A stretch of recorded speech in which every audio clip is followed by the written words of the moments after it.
Hey, what's up, guys? It's Jonah here with If It Fits Nutrition. Don't mind me. My house is absolutely freezing. I'm not trying to hide from you guys or anything. Anyways, today we are going to start with a Q&A. I'm really excited about this. Friend of mine, he does not want his name to be mentioned, but he asked me, why won't my arms grow? Specifically, he has been working out for 6 months and he has not seen his arms grow at all. He claims to be eating at least 100 grams of protein a day. Okay, well, there's lots of different things that you could attempt. Oh, sorry, I mentioned that he's been working out for 6 months. I don't know if I mentioned that. Seeing that he's been working out for 6 months, there are lots of alternatives that you can try, but I'm just going to start off with something really basic that that you can take advantage of. So there are two types of muscle fibers in our body. There's type 1, which is our slow twitch fibers, and type 2, which is our fast twitch fibers. Now, our slow twitch fibers, they're a little bit more efficient with their energy usage, the use of their oxygen and ATP, so just their energy in general. So you kind of fatigue a little slower when using these muscles. And we have our type 2 muscles, which are our fast twitch muscles.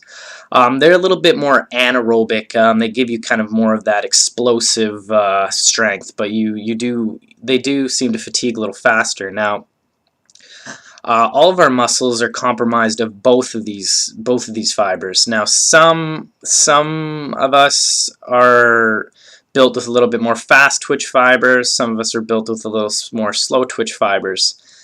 Now, a lot of the people are just 50-50. Now, this applies to any muscle, not just your arms, but based on the question, we're going to use this as the example.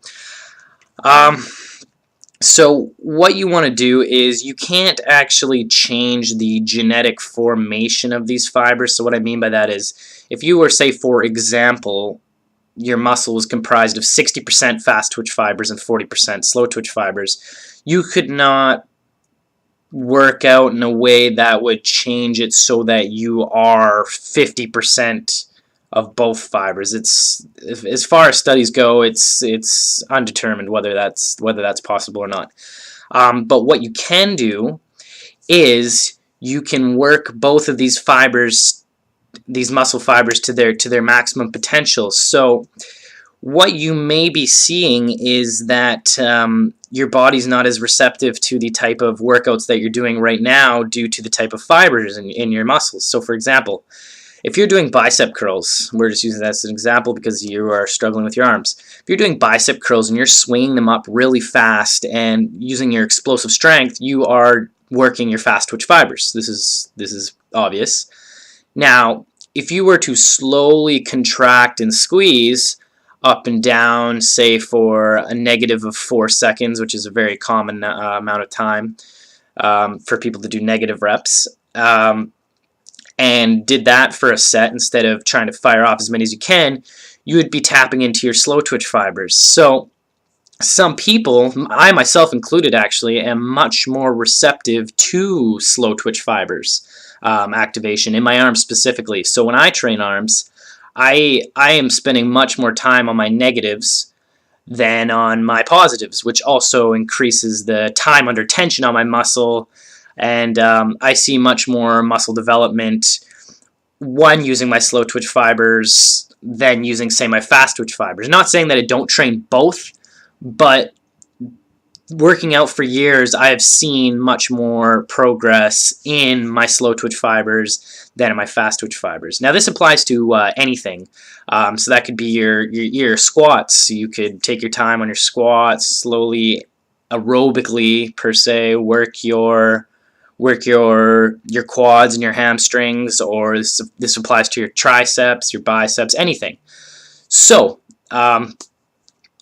overall picture, I would really suggest, I'm just making the assumption that you do your curls probably at a normal speed, as most people do when they first start working out, but maybe try slowing down your reps a little bit.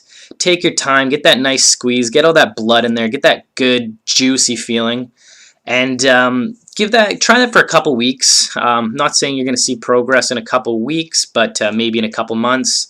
Just kind of feel it out, mix it up a bit, and try not to plateau by doing too much of your fast twitch exercises. So I think that wraps it up. There's lots of other great things you can do, but that'll be a great start for you, man. All right. I look forward to hearing from you guys again. Cheers.